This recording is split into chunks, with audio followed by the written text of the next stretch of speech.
من الشيطان الرجيم.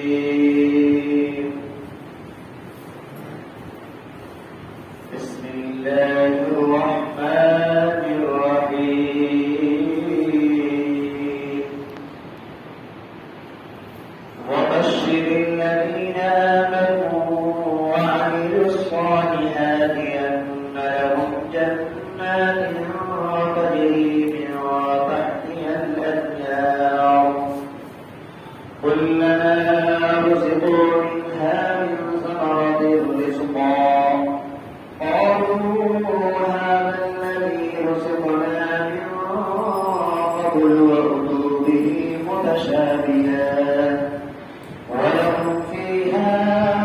أزواج مطهرة وهم فيها خالدون. إن الله لا يستحيي أن يضرب مثلا مع بعوضة فما فوقها فأما الذين آمنوا فيعلمون أنه الحق من ربهم وأما الذين كفروا فيقولون ماذا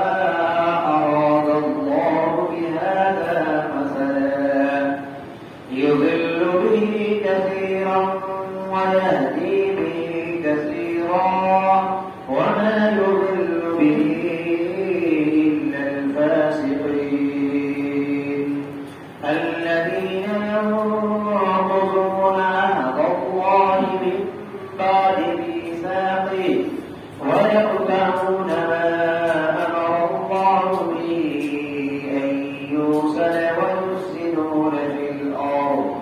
أولئك هم الخاسرون. صدق الله العظيم. ترجمہ: اور خوشخبری سنا دیجیے ان لوگوں کو جن لوگوں نے ایمان لائے اور عمل صالح کیا. ان لوگوں کے لیے ایک ایسی جنت، ایک ایسے باغات تیار کی گئی ہے جن کے نیچے نہریں بہتی ہیں. جب جب ان کو رزق دیا جاتا ہے پھلوں میں سے رزق کے طور پر، تو وہ لوگ کہتے ہیں کہ ہم کو اس سے پہلے بھی ایسا ہی رزق دیا گیا، اور لاتے ہیں ان کے لیے اسی کی طرح ملتا جلتا پھل، اور ان کے لیے پاک بیویاں ہوں گی اور وہ لوگ اس میں ہمیشہ ہمیشہ رہیں گے. بے شک اللہ تبارک و تعالیٰ شرم نہیں کرتا ہے کہ مثال بیان کرے مچھر کی یا اس سے اوپر کی. بس بہرحال وہ لوگ جن لوگوں نے ایمان لایا وہ لوگ جانتے ہیں کہ یہ حق بات ہے، حق مثال ہے اپنے رب کی طرف سے. اور بہرحال وہ لوگ جن لوگوں نے انکار کیا، کفر کیا، تو وہ لوگ کہتے ہیں کہ اللہ تبارک و تعالیٰ کی اس مثال کو بیان کرنے کی وجہ سے منشا اور ارادہ کیا ہے. تو اس کے ذریعے سے، اس مثال کے ذریعے سے بہت سے لوگ گمراہ، قوموں کو گمراہ کرتا ہے. ویأتی بہ کثیرا، اور بہت سے لوگوں کو ہدایت دیتا ہے. اور گمراہ نہیں ہوتے ہیں مگر نافرمان لوگ، فاسق لوگ. وہی لوگ ہیں کہ جو لوگ اللہ کے عہد و معاہدے کو توڑتے ہیں اس سے مضبوط کر لینے کے بعد، اور توڑتے ہیں ان تمام معاملات کو جسے جوڑنے کا حکم دیا گیا ہے. تو وہی لوگ ہیں زمین میں فساد مچاتے ہیں اور وہی لوگ نقصان اٹھانے والے ہیں. حضرات محترم، 3 آیت کریمہ کی تلاوت ہوئی ہے. یہ 25ویں آیت، 26 اور 27ویں آیت. یہ سورۃ البقرہ کا بیان چل رہا ہے اور اس کی تفصیل چل رہی ہے. الحمدللہ 2 رکوع مکمل ہو چکا ہے، تیسرے رکوع میں ہاتھ رکھ چکا ہے. تین آیتیں کریمہ میں نے ابھی آپ کے پاس آپ کے روبرو پڑھا ہے. تینوں آیتیں کریمہ کا خلاصہ اور لب لباب خلاصہ تفسیر مفسرین نے اپنی کتاب کے اندر میں اور اپنے تفاسیر کے اندر میں بہت ہی اچھے انداز میں بیان کیا ہے. سب سے پہلے یہ جانیے کہ اس آیت کریمہ کا ما قبل سے یعنی پچھلی آیتوں سے کیا ربط ہے. تو جیسا کہ ہم لوگوں نے گزشتہ بدھ کو جو درس قرآن کے اندر میں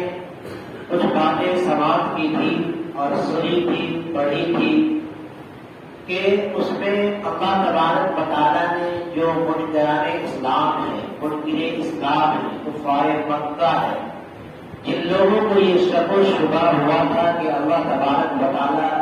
کا یہ کوئی کلام اللہ کا کلام نہیں ہے کسی بشر کا کلام نہیں ہے یہ انسان کا کلام ہے. تو پروردگار عالم نے چیلنج پیش کیا تھا ان لوگوں کو اور کہا تھا کہ وَإِن كُنتُمْ فِي رَيْبٍ مِّمَّا نَزَّلْنَا عَلَىٰ عَبْدِنَا فَأْتُوا بِسُورَةٍ مِّن مِّثْلِهِ کہ اگر تم کو کلام پاک کے حق ہونے میں اگر اللہ کے کلام ہونے میں ذرہ برابر کی شک و شبہ ہے تو تمہیں چیلنج ہے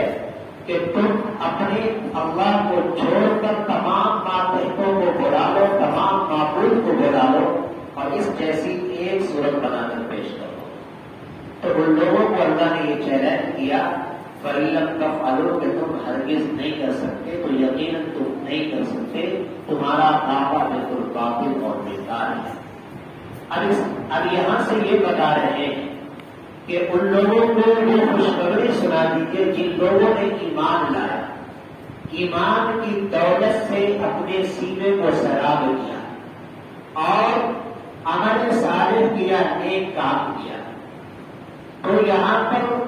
اللہ تبارک و تعالیٰ نے ایمان کے ساتھ عمل صالح کے طرف لگایا ہے کیونکہ ایمان کا ہونا بھی بہت ضروری ہے. اور ہم سب اتنی چھوٹی سی بات جانتے ہیں کہ جس کے دل کے اندر ذرہ برابر ایمان ہے ایک نہ ایک دن وہ اپنی سزا بھگتنے کے بعد جہنم سے اللہ تعالیٰ اسے نکال کر جنت میں ضرور داخلہ دیتے ہیں. لیکن بالکلیہ جنت میں بالکل جانے کے لیے اور جہنم سے پورے طور پر بچنے کے لیے عمل صالح کا ہونا ضروری ہے. اگر کوئی آدمی نیک اعمال کیا نیک کام کیا اور ایمان لایا اور ایمان کے ساتھ ساتھ عمل صالح بھی کیا ہے نیک عمل بھی کیا ہے نیک اپنا کرتوت بھی رکھا آداب بھی رکھا اور اپنے ایمان اور اعتقاد کو پورے طور پر اعتماد اور یقین کے ساتھ قائم رکھا تو اللہ تبارک و تعالیٰ اسے جہنم سے بچا کر ڈائریکٹلی جہنم کے اندر جو ہے داخلہ دے دیتے ہیں. تو ایسے لوگوں کے لیے اللہ تعالیٰ نے کہا کہ آپ ان کو خوشخبری سنا دیجیے کہ پروردگار عالم نے ان کے لیے ایسے باغات تیار کیا ہے کہ جس باغات کے نیچے نہریں جاری ہوتی ہیں اور اس باغات کے نیچے نہریں ان کے لیے بہتی ہیں اور اس جنت کے اندر اور اس جنت جو پوری شاندار اور شیش محل ایک بڑی عمارت ہے اس کے اندر اللہ تبارک و تعالیٰ جب جنتیوں کو پہنچا دیں گے تو ان کو پھل اور فروٹ اور میوے ان کو پیش کیا جائے گا مہمان نوازی کے طور پر اور ان کو دیا جائے گا. تو یہاں پر جو پھل دیا گیا گویا کہ اس قرآن کریم کے اندر جنتی پھل کو دنیاوی پھل سے مشابہ قرار دیا گیا ہے کہ جب جنتیوں کو پھل پیش کیا جائے گا تو جنتی لوگ کہیں گے کہ یہ تو وہ وہی پھل ہے جو ہمیں اس سے پہلے بھی دیا گیا تھا. یعنی شکل و شباہت کے اعتبار سے متشابہ دنیا کے پھل سے ہوگا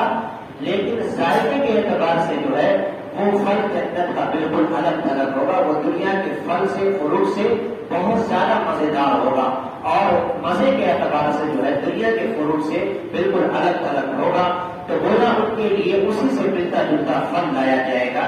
اور آگے کہا کہ پھر جب جنتی کو پاک صاف کر کے جنت میں پہنچا دیا جائے گا تو ان کے لیے پاکیزہ بیوی بھی دی جائے گی جس کو حور کہا جاتا ہے اور جنتیوں کو حور عطا فرمایا جائے گا. اور پاکیزہ سے مراد یہ ہے کہ تمام گندی خباثتوں سے تمام رذالتوں سے تمام گناہوں سے اور تمام چیزوں سے انہیں پاک صاف کیا اور پاک صاف کرنے کے بعد جو ہے ان کو پاکیزہ بیویاں ملے گی اور پھر اس جنتی کے لیے جو ہے ہمیشہ ہمیش جنت کے اندر ان کا ٹھکانہ بنا دیا جائے گا اور وہ اس میں ہمیشہ ہمیش رہیں گے۔ اگلی آیت کے اندر اللہ تبارک و تعالیٰ ایک مثال بیان کر رہے ہیں اور ان لوگوں کا ایک جواب ہے، ایک اشکال کا جواب گویا کہ اس آیت کریمہ میں دیا جا رہا ہے۔ کفار مکہ مشرکین مکہ یہ اعتراض کیا کرتے تھے کہ اللہ تبارک و تعالیٰ کی ذات ایمان والوں کے سامنے کہتے کہ اللہ تعالیٰ اتنی بڑی ذات ہے، اللہ تبارک و تعالیٰ کی ذات بہت بڑی ہے، اور پروردگار عالم قرآن میں تھوڑی ادنا سی مثال سب بیان کرتے ہیں، مچھر کی، مکھی کی اور اس سے ادنا چیزوں کی مثال، بلکہ جو اعلیٰ آدمی ہوتے ہیں اعلیٰ قسم کے تو اس کو مثالیں بھی، ایگزامپل بھی اعلیٰ قسم کی دینا چاہیے۔ تو بھیا اس آیت کریمہ میں اللہ تبارک و تعالیٰ نے جواب دیا کہ اللہ تبارک و تعالیٰ ہرگز شرم نہیں کرتے کہ وہ مچھر کی مثال بیان کرے یا مچھر سے اوپر یعنی مچھر سے بھی کمتر درجے میں اگر کوئی چیز ہے تو اس کی مثال بیان کرنے میں اللہ کو شرم نہیں آتی، کیونکہ اس مثال کے ذریعے سے پروردگار عالم بہت سے لوگوں کو جس کے اندر اپنے شریر ہے، جو باتوں کو سمجھتے ہیں اور جو یہ جانتے ہیں کہ اللہ تبارک و تعالیٰ جس طریقے سے بڑی چیزوں کے اوپر قادر ہے، پروردگار عالم چھوٹی چیزوں کے اوپر بھی قادر ہے اور ہر ایک چیز کے اوپر قادر ہے، اللہ تعالیٰ ان کو ہدایت اس مثال کے ذریعے سے دیتا ہے۔ اور بہت سے لوگ ایسے ہیں جس کے دل و دماغ کے اندر گندگی خباثت بھری ہوئی ہے، جن کا ایمان اور اعتقاد اللہ پر نہیں ہے اور جن کا صرف معبودان حقیقی سے ہٹ کر جو 360 بتوں کی پوجا کرتے ہیں اور اللہ کے علاوہ کسی کو شریک کرتے ہیں، تو وہ لوگ ان لوگوں کو اللہ تبارک و تعالیٰ اس مثال کے ذریعے سے گمراہ کر دیتے ہیں۔ اور پھر آگے کہا کہ گمراہ وہی لوگ ہوتے ہیں جو اللہ کے نافرمان بنتے ہیں، جس کے اندر سمجھ نہیں، جس کے اندر بوجھ نہیں، جس کے اندر جو ہے سمجھنے کی صلاحیت نہیں، جیسا کہ پچھلی اور ماقبل کی آیتوں کے اندر اس کی تفصیل گزر چکی ہے۔ پھر آگے کی آیت میں کہا کہ وہی لوگ ہیں جس کو کہ اللہ تبارک و تعالیٰ سے عہد لے لیتے ہیں، معاہدہ کر لیتے ہیں اور اللہ سے اس کے عہد کو اور معاہدے کو مضبوط کر لینے کے بعد پھر اس کو توڑ ڈالتے ہیں، تو اس کو اللہ تبارک و تعالیٰ نے یہ اس بات کی طرف اشارہ ہے کہ عالم ارواح کے اندر دو چیزوں کی طرف اشارہ ہے کہ اس آیت کریمہ میں اللہ تبارک و تعالیٰ نے تمام ارواح سے یہ عہد لیا تھا، کیا الستو بربکم، کیا میں تمہارا رب نہیں ہوں، کیا میں تمہارا پروردگار نہیں ہوں؟ تو تمام انسانیت کی روح نے بلند زبان ہو کر یہ کہا تھا قالوا بھلا، کیوں نہیں، آپ تو ہمارے رب ہیں، آپ تو ہمارے پروردگار ہیں، آپ تو ہمارے پالنہار ہیں، پوری دنیا کے پالنہار ہیں۔ لہذا وہ عہد جب لے لیا تو گویا اس عہد پر آج کتنی انسان قائم ہے اور اللہ تبارک و تعالیٰ کے کتنے بندے قائم ہیں، اسی کی طرف اشارہ ہے کہ بہت سے وہ لوگ ہیں جو اللہ کے عہد کو پختہ کرنے کے بعد وہ توڑ ڈالتے ہیں۔ اور پھر اسی آیت کے ٹکڑے میں کہا وَيَقْطَعُونَ مَا أَمَرَ اللَّهُ بِهِ أَن يُوصَلَ، اور بہت سے ایسے لوگ ہیں کہ ان رشتوں کو اور ان معاملات کو توڑ ڈالتے ہیں جس کو جوڑنے کا اللہ تعالیٰ نے حکم دیا ہے۔ اس کی طرف اس ٹکڑے میں یہ اشارہ ہے کہ ایک تو عہد جو اللہ سے عہد معاہدہ ہوا اس کو توڑ ڈالا، ایک وہ ہے جو عالم انسانیت میں ایک دوسرے کے ساتھ جو ربط اور ضبط ہونا چاہیے اس کو بھی وہ توڑ ڈال رہے ہیں، ایک وہ ہے کہ جو آپس میں جو انسان رشتے نبھاتے ہیں اور رشتے کی طرف اشارہ ہے کہ اللہ نے رشتوں کو جوڑنے کا حکم دیا ہے کہ ایک دوسرے کے ساتھ جوڑ کر رکھا جائے، اس کو بھی وہ توڑ دیتے ہیں۔ ایک اس کے اندر ایک تفصیل یہ ہے کہ جس سماج کے اندر رہتے ہیں، جس محلے اور گاؤں کے اندر رہتے ہیں، جتنی بھی آبادی ہے اور عالم انسانیت اور بندہ خدا آباد ہے، تمام بندوں کے اندر جو اتحاد اور اتفاق اور اجتماعیت جو قائم ہونی چاہیے اسے بھی وہ توڑ ڈالتے ہیں۔ تو اللہ تبارک و تعالیٰ نے ان لوگوں کے لیے کہا کہ یہی لوگ ہیں جو آپس میں رشتوں کو، ناطوں کو، اللہ کے معاملات کو توڑ کر کے جو ہے اپنی زندگی گزارتے ہیں۔ تو پروردگار عالم نے ایسے ہی لوگوں کے لیے کہا کہ یہی لوگ ہیں جو زمین میں فساد مچاتے ہیں، ایسے ہی لوگ ہیں جو زمین میں فساد برپا کرتے ہیں اور یہی لوگ نقصان اٹھانے والے ہیں۔ تو وہ اس آیت کریمہ، آج کی تینوں آیت کریمہ میں یہی سبق ہمیں بتایا گیا۔ دیکھیے آیت سے ملاتے ہیں وَبَشِّرِ الَّذِينَ آمَنُوا وَعَمِلُوا الصَّالِحَاتِ الصالحات، اور خوشخبری سنا دیجیے ان لوگوں کو، یعنی ایمان والوں کو اور عمل صالح نیک عمل کرنے والوں کو، ان لہم جنات تجری، کہ بے شک ان لوگوں کے لیے ایسے باغات ہیں، تجری من تحتها الانہار، جس کے نیچے سے نہریں جاری ہوتی ہیں اور نہریں جاری ہوں گی، کلما رزقوا منها من ثمرۃ الرزق، اور جب ان کو پھل دیا جاتا ہے رزق کے طور پر استعمال کرنے کے لیے، کھانے کے لیے، قالوا هذا الذی، تو وہ لوگ کہتے ہیں کہ یہ وہ تو وہی رزق ہے جو اس سے پہلے بھی ہمیں دیا جا چکا، یعنی دنیا میں جو اللہ تعالیٰ نے انسانوں کو پھل فروٹ عطا کیا ہے، اسے یہ محسوس ہوگا جنت کے اندر کہ یہ تو وہی پھل ہے جو ہم کو اس سے پہلے بھی اللہ تبارک و تعالیٰ دیا کرتے تھے، لیکن شکل و شباہت میں وہ متشابہ ہوگا، لیکن ذائقے کے اعتبار سے دنیا کے پھل سے کہیں زیادہ حد درجے کا ذائقہ اللہ تبارک و تعالیٰ جنت کے پھلوں کے اندر رکھا ہوگا۔ وہ بھی متشابہہ، اور لایا جائے گا ان کے لیے ملتا جلتا پھل، یعنی متشابہ ایک دوسرے سے ملا جلا ہوا پھل، وَلَهُمْ فِيهَا أَزْوَاجٌ مُطَهَّرَةٌ وَهُمْ فِيهَا خَالِدُونَ، اور ان کے لیے نیک بیویاں، پاکیزہ بیویاں ہوں گی، اور وہ لوگ جنت میں ہمیشہ ہمیشہ رہیں گے۔ ان اللہ لا یستحی، بے شک اللہ تعالی شرط نہیں کرتے ہیں، ان یضرب مثلا ما بعوضۃ، یہ کہ وہ بیان کرے مچھر کی مثال، فما فوقها، یا اس سے اوپر کی مثال، یعنی مچھر سے بھی اگر درجے میں اور احانت میں، کمزوری میں اگر کوئی چیز کم ہے، تو چاہے وہ مچھر ہو، مکھی ہو یا چیٹی ہو، یا اس درجے کی اور بھی کوئی پچھلے درجے کی کوئی چیز جانور ہو، تو اللہ تبارک و تعالیٰ اس کی مثال بیان کرنے میں شرم و حیا محسوس نہیں کرتے ہیں۔ کیوں نہیں کرتے ہیں؟ تو الذین آمنوا فیعلمون، تو بہرحال وہ لوگ جن لوگوں نے ایمان لایا اور اللہ پر اعتماد رکھا، یقین رکھا، تو فیعلمون انہ الحق من ربہم، تو اس کو یہ بات سمجھ میں آ جاتی ہے کہ یہ مثال کرنا اللہ تبارک و تعالیٰ کی طرف سے ہے، اور اللہ تبارک و تعالیٰ جس کو بیان کر دے وہ حق ہو ہے، لہذا یہ میرے رب کی طرف سے یہ حق مثال اس طرف نہیں ہو سکتی ہے۔ وَأَمَّا الَّذِينَ كَفَرُوا فَيَقُولُونَ مَاذَا أَرَادَ اللَّهُ بِهَذَا مَثَلًا، اور بہرحال وہ لوگ جن لوگوں نے انکار کیا، کفر کیا، تو وہ لوگ کہتے ہیں کہ اللہ تبارک و تعالیٰ اس مثال کے ذریعے سے کیا چاہتے ہیں، اللہ کا منشا کیا ہے، اللہ کی مشیت کیا ہے، چھوٹی سی مثال بیان کر کے پروردگار عالم کیا کہنا چاہتے ہیں۔ یضل بہ کثیرا، کہ بہت سے لوگوں کو اللہ تبارک و تعالیٰ اس مثال کے ذریعے سے گمراہ کر دیتا ہے، ویہدی بہ کثیرا، اور بہت سے لوگوں کو پروردگار عالم اس چھوٹی سی مثال کے ذریعے سے ہدایت یافتہ بنا دیتا ہے، ہدایت انہیں عطا فرما دیتا ہے۔ وما یضل بہ الا الفاسقین، اور گمراہ نہیں ہوتا ہے مگر وہ لوگ جو فاسد ہے، جس کے دل میں کجی ہے، جس کا ایمان نہیں ہے، جس کے اندر منافقت ہے، جس کے اندر جو ہے اللہ تبارک و تعالیٰ سے کے علاوہ کسی اور کے اوپر ان کے دل میں ایمان ہے، وہی لوگ گمراہ ہوتے ہیں، ایمان والے گمراہ نہیں ہوتے ہیں۔ الذین ینقضون عہد اللہ من بعد میثاقہ، وہ لوگ جو اللہ کے عہد کو ان کے مضبوط کر لینے کے بعد توڑ ڈالتے ہیں، وَيَقْطَعُونَ مَا أَمَرَ اللَّهُ بِهِ أَن يُوصَلَ،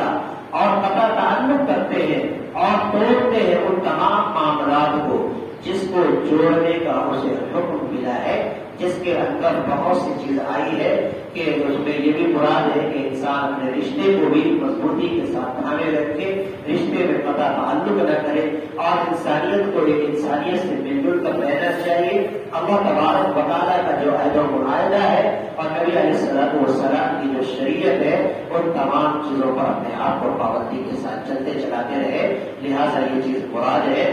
من بعد میثاقہ ویقطعون ما امر اللہ بہ ان یوصل ویفسدون فی الارض، تو ایسے ہی لوگ ہیں جو زمین کے اندر فساد مچاتے ہیں، وہی لوگ ناکام ہیں۔ اولئک هم الخاسرون،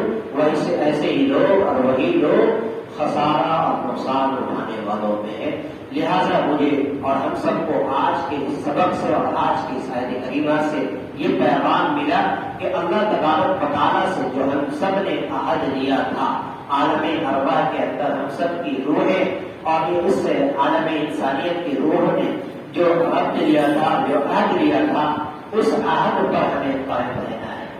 دوسری اہم بات جو ہمیں آج سبق ملی وہ یہ کہ ہم سب اللہ تبارک و تعالیٰ کے بندے ہیں، لہذا ایک بندے کا ایک بندے کے ساتھ کیا رشتہ ہوتا ہے، ایک ایمان والے کا ایک ایمان والے کے ساتھ کیا رشتہ ہوتا ہے، اس رشتے کو مضبوط اور قائم رکھتا ہے۔ اسی طریقے جو ہمارا نسبی رشتہ ہے، جو ہمارے رشتے دار ہیں، ان تمام رشتوں کو بالکل پورے طور پر جوڑ کر کے رکھنا ہے، اس کو قطع تعلق نہیں کرنا ہے۔ اللہ تعالیٰ سے دعا کرتے ہیں پروردگار عالم اس آیت کریمہ کے ایک ایک فرمان پر ہم سب کو عمل کرنے کی توفیق عطا فرمائے۔ وآخر دعوانا الحمد للہ رب العالمین۔ اللهم صل على سيدنا شفيعنا حبيبنا نبينا محمد ربنا آتنا في الدنيا حسنة وفي الآخرة حسنة وقنا عذاب النار يا إله العالمين رب الكريم وعلى اے اللہ درس قرآن کی مجلس کو بہتر فرما، اے اللہ اس مجلس میں بیٹھنے والوں کو بہتر فرما، اے اللہ اس آیت کریمہ کا سبب روحانیہ سنایا گیا، اے اللہ ہم سب کو اس پر عمل کرنے کی توفیق عطا فرما، اے اللہ ہم سب کو قرآن کو صحیح معنوں کے ساتھ، مفاہیم کے ساتھ، مفہوم کے ساتھ سمجھ کر ہمیشہ پڑھنے کی توفیق عطا فرما۔ یا الہ العالمین اس مجلس پر ہم سب کے لیے مغفرت کا ذریعہ بنا، اے اللہ اس مجلس کو قبول فرما، اے اللہ قرآن کے درس کو اے اللہ لگن کے ساتھ، شوق کے ساتھ، اے اللہ جذبے کے ساتھ ہمیشہ سب کو سنانے کی توفیق عطا فرما، اے اللہ دائمی اور دوام کے ساتھ ہم سب کو اس سبق کو جاری رکھنے کی توفیق عطا فرما۔ مولا ہماری دعاؤں کو نبی کے پاس عطا فرما۔ وصلی اللہ تعالی علی خیر محمد وعلی آلہ وصحبہ اجمعین وبرحمتک یا